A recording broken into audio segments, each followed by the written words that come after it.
Hey guys, today I just want to do a little reading, vegan reading. One of my favorite books. It's called The Souls of Animals by Gary Kowalski, and the chapter I'll be looking at today, love to read from, is chapter 8, The Plays the Thing. Why do whooping cranes dance? And I'll quickly read the foreword, and we'll move from there. Thanks for joining today. I appreciate it. Yeah, this book I got it a few years ago, and I've read it in parts and pieces, and I found it just very nice, very well done. So, thanks for joining, and I hope you enjoy.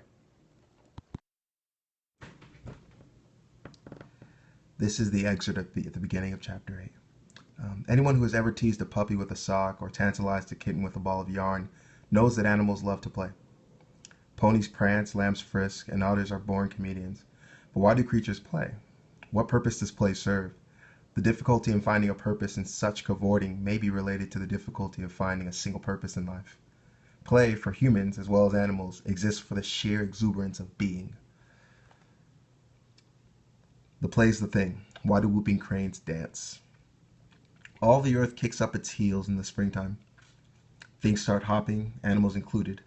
More than 2,000 years ago, the philosopher Plato noticed how creatures like to leap. The natural motion of the soul is upward. The ancient Greeks speculated, which might explain why so many species have a propensity to propel themselves straight off the ground. Dolphins and orcas skyrocket out of the surf. Kangaroo rats bound high in the moonlight. Even hippos have been recorded doing the occasional back somersault. People also get a little giddy when the weather warms up. In the first church I served, we danced the maypole each year to celebrate nature's rebirth. While our style of dancing, with children winding colored streamers around the pole, is of recent vintage, May Day itself is an ancient festival. In early times, the Druids of Old England believed the spirits of trees could bring a new life at the season when the world was in bud and blossom. So trees were cut down in May and set in the village center while the townsfolk paraded about. Later, Morris men joined the festivities with their bright ribbons and bells. The bells jingled to help awaken the earth. The dancers leapt as high as they could in hopes that the grain would grow equally high in the months to follow. Or men, being men, the Morris dancers, may have just enjoyed showing off and displaying their prowess. In any case, there's something about the end of winter that makes us want to jump for joy, and this appears to be just as true for other creatures as it is for human beings. One of spring's most sprightly dancers is the whooping crane. A pair of cranes begin the dance, each spiraling about the other, with wings half spread, taking quick, stiff steps and bowing deeply to the partner. One of the birds will suddenly leap straight into the air, catapulting as much as 20 feet off the ground. The others follow suit, and the two continue in a light-hearted acrobatic ballet, poking and stabbing with their beaks. They toss bits of stick and straw into the air, catching them as they fall. It's an altogether unlikely sight and serves no discernible purpose. Nature, whom we like to think of as lawless, lawful, and majestic in her ways, is caught in a prankish and jesting mood. I've never seen the dance myself, not surprising, since so few whooping cranes are left now. At one point, early in this century, there were only 15 birds in the entire world. The first efforts to preserve the whooping crane began in 1937, when the bird's wintering area on the Texas Gulf Coast was designated an official refuge. It was evident that special efforts to breed them were needed if the cranes were to survive. Zoos joined in the effort to save endangered birds, but rearing cranes can be tricky. The San Antonio Zoo found that chicks seldom survive when left with their natural parents. So when an especially delicate hatchling named Tex peeped out of the shell one spring, the zoo's manager decided to rear her by hand. One unforeseen side effect of this unusual mother-child relationship, however, was that Tex imprinted on her human caregiver. As a result, she developed a lasting passion for the company of human beings instead of other whooping cranes. That bit of confusion led to one of the strangest answers ever. When Tex reached the age of consent, she was moved to the International Crane Foundation in Baraboo, Wisconsin, and supplied with a paramour named Tony, a male crane donated by the Audubon Park Zoo in New Orleans. But Tex and Tony represented the classic case of unrequited love. There was nothing lacking in Tony's ardor. The fault lay with Tex. The male's every overture was rejected. Because a female whooping crane ovulates in response to the proper courtship rituals from its mate, artificial insemination was out of the question too. In cranes, As in Homo sapiens, the most powerful sex organ appears to be located in the brain, and this finicky bird clearly had an attitude problem. The crane had a crush on people, whom she considered to be her own species, but before she could be impregnated, Tex had to be brought into the rapture of romance. It was amid this unhappy state of affairs that George Archibald, the director of the Crane Center, decided to take matters into his own hands. With the inspiration born of desperation, he prepared his gambit.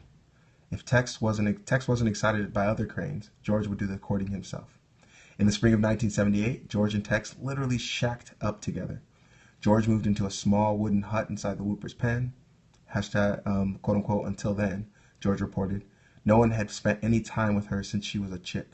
This was her first chance to make friends with a male that she considered her species.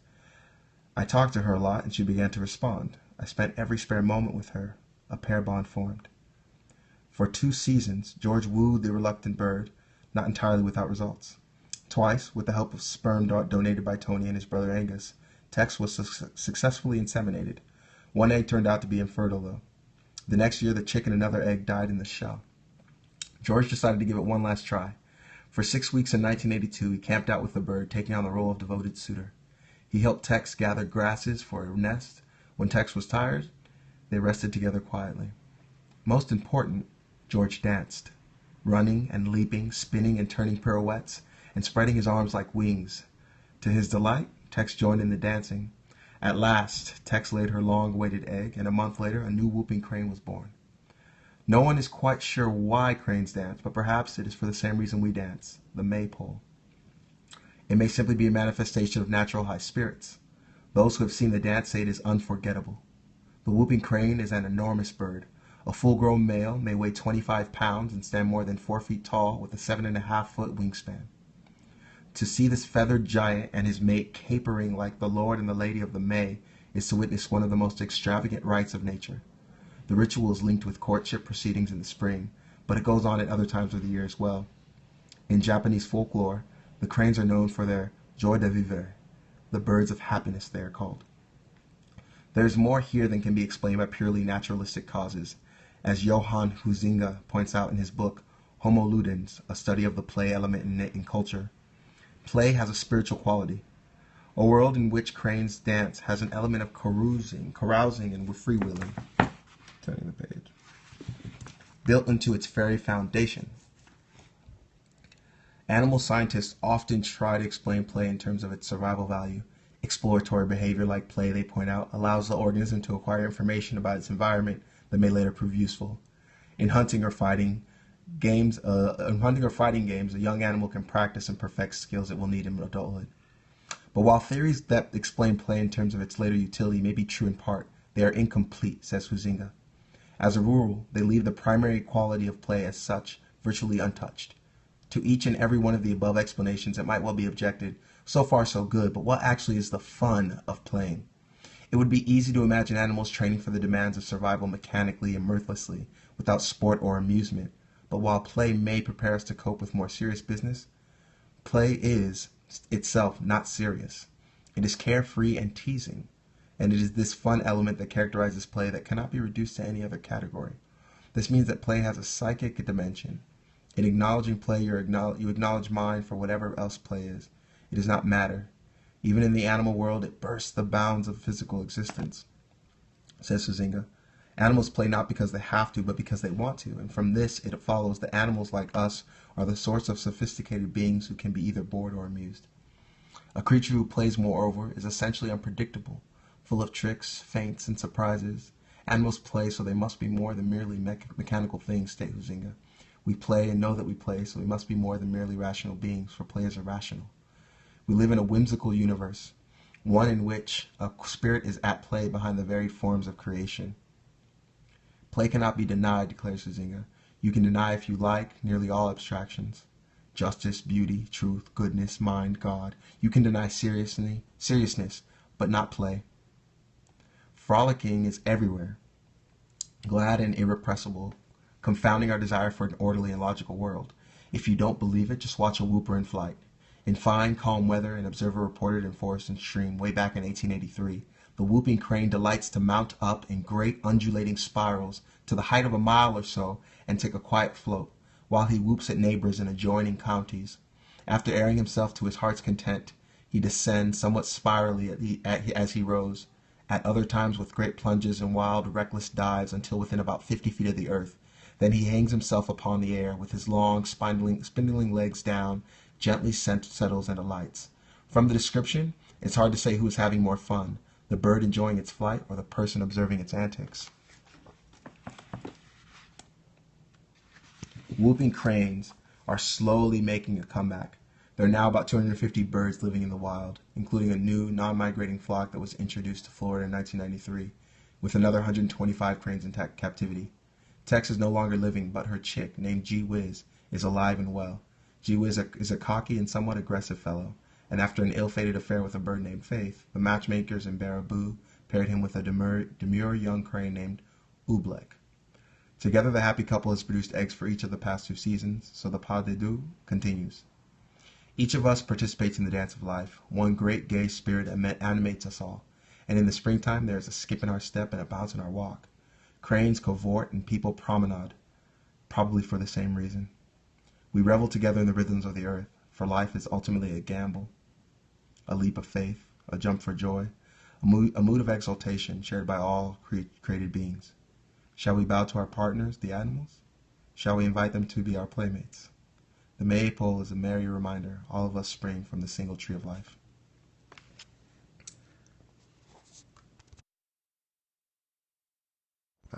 For that chapter, at least, or this part of that chapter, yes, can you believe it? What a beautiful thing, an absolutely beautiful chapter. And for me, you know, I love it. I think it makes us, I hope it makes us consider the idea of animals. You know, it mentioned in there having the ability to play, that they are also beings who have the ability to be bored or to be amused. So we should maybe second guess the idea of something like zoos, the idea of keeping an animal in a cage, an animal that loves to play, and giving them the same exact stimulus basically day in and day out, in a small enclosed space for years. It's you know, definitely worth thinking about in light of something like play being so important to us and those animals. I think it's touched on nicely in the documentary Blackfish. If you haven't already seen that, check it out, Blackfish. Yeah, so that's fantastic. Thank you guys for hanging through that read there. I hope you enjoyed it. If you haven't already, check out the book. Gary Kowalski's Souls of Animals. It was up there for a while. A lot of good chapters like that kind of give us a peek into the life. I'm going to see if I can't Google a good video about whooping cranes itself. You're very welcome, The Real Book Babe. Thank you for checking it out. It's my total pleasure. And hopefully I'll do some more periscopes of reading excerpts from some of my favorite books, or maybe watching some excerpts from some of my favorite documentaries on this topic about this universal love that's all around us and right under our noses. Take care, guys. Cheers.